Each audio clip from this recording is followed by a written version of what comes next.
Hello everyone, welcome back to my channel. So part 2 के starting में हमें यहाँ दिखाया जाता है कि यहाँ पर जीफान अपने डैड को बताती है कि आज मैं डॉक्टर ही से मिली ब्रेकफास्ट शॉप पर, और लगता है कल रात को वो भी अच्छे से सो नहीं पाए।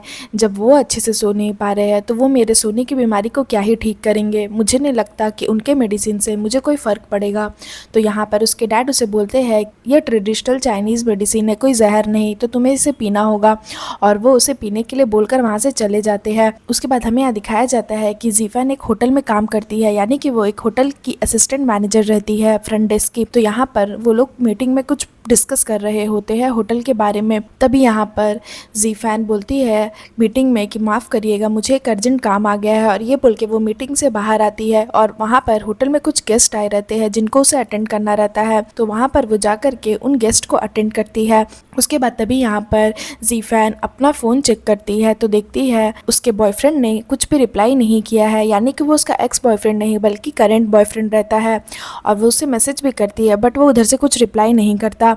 उसके बाद तभी यहाँ पर जीफान अपने दोस्तों के साथ बैठकर कॉफ़ी पी रही होती है। तभी यहाँ जीफान की फ्रेंड उसे बोलती है कि जीफान, तुम्हें क्या हो गया है, क्या तुम्हारा मूड ठीक तो है, तुम बहुत सैड लग रही हो, लो ये बबल टी पियो। तो यहाँ पर जीफान उसे बोलती है कि नहीं, डॉक्टर ही ने मुझे बबल टी पीने से मना किया है। उस दिन मैं टीसीएम क्लिनिक गई थी ना, तो वही डॉक्टर। तो यहाँ पर उसकी फ्रेंड बोलती है बबल टी अनहेल्दी थोड़ी ना है, इसमें तो बस मिल्क होता है, तुम इसे पी सकती हो। तो यहाँ पर जीफान बोलती है कि हाँ, शायद तुम सही कह रही हो, और ये बोल के वो उस बबल टी को पी लेती है। उसके बाद तभी उसकी फ्रेंड वही रहती है जिसने उसे उस डॉक्टर का चेहरा देखने के लिए बोला था, तो वो उससे पूछती है कि क्या तुमने उसका चेहरा देखा। तो यहाँ पर जीफान उसे बताती है कि हाँ, मैंने उस डॉक्टर का चेहरा तो देखा, वो बहुत हैंडसम है, और वो बताती है कि वो किसी मूवी के हीरो जैसा लगता है। उसके बाद जीफान अपनी फ्रेंड को बोलती है कि वो बिल्कुल तुम्हारी टाइप का है, और यहाँ पर जीफान उसके फेस के बारे में सारा कुछ उसको डॉक्टर ही के बारे में डिटेल में बताती है। उसके बाद वो बोलती है सैटरडे को फॉलोअप विजिट के लिए जा रही हूँ। तो यहाँ पर उसकी फ्रेंड जीफान के साथ फॉलोअप विजिट के लिए पहुँच जाती है, और डॉक्टर ही के लिए वो बिल्कुल सज धज कर जाती है। उसके बाद जैसे ही वो लोग क्लिनिक पहुँचते हैं, वो देखते हैं वहाँ डॉक्टर ही नहीं बल्कि एक ओल्ड मैन बैठे हुए हैं। तो यहाँ पर जीफान की फ्रेंड देखकर मुंह बनाने लगती है और उसे बोलती है कि क्या यही है वो हैंडसम डॉक्टर। तो यहाँ पर जीफान भी अंदर ही अंदर हंसने लगती है। तो जीफान बोलती है डॉक्टर को कि लगता है मैंने रॉन्ग अपॉइंटमेंट ले ली है, तो मैं चलती हूँ, आप वो डॉक्टर नहीं जिससे मैं लास्ट बार मिली थी। तो यहाँ पर जो डॉक्टर रहते हैं वो उसे बोलते हैं कि क्या तुम डॉक्टर ही से मिली थी। तो यहाँ पर जीफान बोलती है कि हाँ। तो वो बोलते हैं कि आज डॉक्टर ही लीव पर है, तो मैं उनके बिहाफ में यहाँ आया हूँ। तभी यहाँ जीफान के उसके बॉयफ्रेंड के बारे में पूछती है कि क्या तुम अपने बॉयफ्रेंड को बताई हो कि तुम एब्रोड जाने वाली हो। तो यहाँ पर जीफान उसे बोलती है कि नहीं, मैंने उसे अभी तक नहीं बताया है, उसने तो मेरे पिछले मैसेज का भी कोई रिप्लाई नहीं किया। तो यहाँ पर जीफान की फ्रेंड बोलती है कि जीफान, वैसे मैं तुमसे एक बात पूछना चाहती हूँ, क्या तुम उसके साथ रिलेशन में रहकर खुश हो।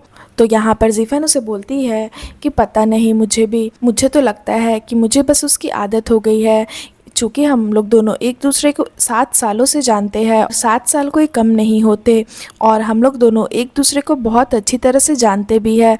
तो मुझे लगता है कि मुझे बस उसकी आदत हो गई है। जीफान की फ्रेंड उसे बोलती है कि वो तो तुम्हें अपने बिजनेस के बारे में कुछ भी नहीं बताता कि वो कहाँ जा रहा है, किससे मिल रहा है, क्या तुम्हें लगता है कि वो सच में तुमसे प्यार करता है। तो यहाँ जीफान बोलती है कि पता नहीं मुझे भी। उसके बाद अभी यह दिखाया जाता है कि जीफान फ्लावर लेकर जा रही होती है, तभी वहाँ पर ही की भी एंट्री होती है।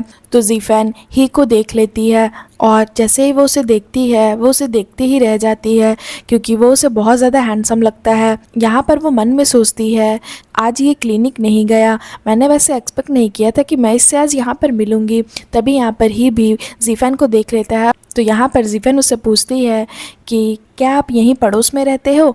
तो यहाँ पर ही उसे बोलता है कि हाँ, मेरा क्लिनिक यहाँ से पास है, तो बस इसलिए मैं यहाँ पर रहता हूँ। उसके बाद वो बोलता है कि अरे सॉरी, मुझे माफ़ करना, मैंने तुम्हें फॉलोअप विजिट के लिए आज बुलाया था बट मैं ही नहीं आ पाया। एक्चुअली कुछ अर्जेंट काम आ गया था, इसलिए मैं आज नहीं आ पाया। क्या तुमने दूसरे डॉक्टर से मिला।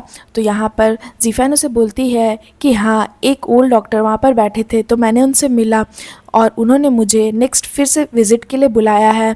और वो बोलती है नेक्स्ट फॉलोअप विज़िट में मुझे धोखा मत देना, और ये बोल के वो वहाँ से चली जाती है। तो यहाँ पर ही जैसे ही उससे अपना नंबर मांगने जाता है, जीफन तो वहाँ से चली जाती है तो वो उससे नंबर नहीं मांग पाता। उसके बाद वो मन ही मन मुस्कुराने लगता है। उसके बाद तभी यहाँ पर हमें दिखाया जाता है कि ही अपने फैमिली और डॉक्टर्स के साथ डिनर करने के लिए आता है। तो यहाँ पर वो डॉक्टर जो उसके साथ रहता है वो उसे बोलता है कि ग्रैंडपा को प्लीज़ मत बताना कि उस दिन मैंने उस लंग कैंसर वाले पेशेंट को अच्छे से ट्रीट नहीं किया था। अगर वो उन्हें पता चल जाएगा तो वो फिर से मेरे डैड को बता देंगे और मेरे डैड वापस से मुझे डांटेंगे और मेरी मंथली पॉकेट मनी भी मुझे नहीं देंगे। तो यहाँ पर ही उसे बोलता है कि ठीक है, मैं उन्हें नहीं बताऊँ, अगर मैं अपने ग्रैंडपा को बता भी देता हूँ तो वो मुझे ही डांटेंगे। तभी यहाँ पर सभी कोई बैठकर डिनर कर रहे होते हैं। तभी यहाँ पर ही के जो ग्रैंडपा रहते हैं, यानी कि वो वही आदमी रहते हैं जिससे जीफेन मिली थी फॉलोअप विजिट के लिए। तो यहाँ पर वो उसी डॉक्टर से पूछते हैं जिसने लंग कैंसर वाले पेशेंट को गलत नीडल दे दी थी। तो ये चीज़ उसके ग्रैंडपा को नहीं पता रहता। तो यहाँ पर वो उससे पूछते हैं कि और बताओ तुम्हारा इंटर्नशिप कैसा चल रहा है और तुमने क्या क्या सीखा। तो यहाँ पर वो थोड़ा सा डर जाता है और वो बोलता है कि ग्रैंडपा, मैंने ये सीखा है कि जब भी कोई क्रिटिकल पेशेंट आए हमारे पास तो हमें बहुत काम होकर बिहेव करना चाहिए और हमें अकेले ही उन्हें ट्रीट करना चाहिए। तो वो जैसे ही ये बात बोलता है ही के ग्रैंडपा बोलते हैं, अरे ये तुम क्या बोल रहे हो। तो यहाँ पर वो ही को बोलते हैं कि तुमने इसे क्या सिखाया है, ये क्रिटिकल सिचुएशन को अकेले फेस करेगा या तुमने ये सिखाया है। तो यहाँ पर ही जैसे ही कुछ बोलने जाता है उसके ग्रैंडपा उसे रोक देते और बोलते हैं कि मुझे कुछ रीज़न नहीं सुनना। और वो उस डॉक्टर को बोलते हैं कि तुम्हें थोड़ी और प्रैक्टिस की ज़रूरत है, तुम कभी भी किसी पेशेंट को अकेले ट्रीट करने मत जाना। और वो ही को भी बोलते हैं कि इसे कभी भी किसी भी सर्जरी रूम में अकेले लेकर मत जाना। तो यहाँ पर ही बोलता है कि ठीक है। उसके बाद तभी यहाँ पर हमें दिखाया जाता है कि वो किसी लेडी की पूजा करता है, यानी कि वो लेडी की डेथ हो गई रहती है तो वो उसकी पूजा करता है। अब ये लेडी कौन है वो मैं आपको आगे आने वाले एपिसोड में बताऊंगी। और उसके बाद वो अपने ग्रैंडपा से अकेले में कुछ बात करता है। यहाँ पर उसके ग्रैंडपा से बताते हैं कि आज जब मैं क्लिनिक गया था तुम्हारे बिहाफ में तो एक लड़की आई थी फॉलोअप विजिट के लिए। एक नहीं बल्कि 2 लड़की आई थी। बट जैसे ही उन दोनों लड़कियों ने मुझे देखा वो बहुत ज़्यादा डिसअपॉइंट हो गई मुझे देखकर, लगता है वो तुमसे ही मिलने आई थी। और ये बोलकर वो हंसने लगते हैं। तो यहाँ पर ही समझ जाता है कि वो जीफेन की ही बात कर रहे हैं। तो यहाँ पर उसके ग्रैंडपा बोलते हैं एक लड़की का नाम शायद शेन कुछ था, मुझे याद नहीं आ रहा। तो यहाँ पर ही बोलता है हाँ उसका नाम सेन जीफेन होगा। और वो बताता है कि उस लड़की को इंसोमैनिया है, उसे रात भर नींद नहीं आती, इसलिए वो मेरे पास आई थी ट्रीटमेंट के लिए। और वो अपने ग्रैंडपा से पूछता है कि वैसे अब उसका सिचुएशन कैसा है, वो ठीक तो है। तो यहाँ पर उसके ग्रैंडपा बताते हैं कि उसकी लीवर और किडनी थोड़ी सी वीक है बट बाकी सब ठीक है, वो मेडिसिन से ठीक हो जाएगी। बट हाँ पहले से मुझे लग रहा है कि उसके कंडीशन में थोड़ी सी इम्प्रूवमेंट तो हुई है। उसके बाद ही को बोलते हैं कि वैसे तुम अपने पेशेंट को अगर फॉलोअप विजिट के लिए बुलाते हो तो तुम्हें भी वहाँ प्रेजेंट रहना चाहिए, तुम ऐसे एब्सेंट नहीं हो सकते वरना पेशेंट को भी अच्छा नहीं लगेगा और तुम्हारी मेडिकल एथिक्स भी ख़राब होगी। तो यहाँ पर ही बोलता है बट मैं उसे एडवांस में कैसे इन्फॉर्म करता, मेरे पास तो उसका नंबर ही नहीं था।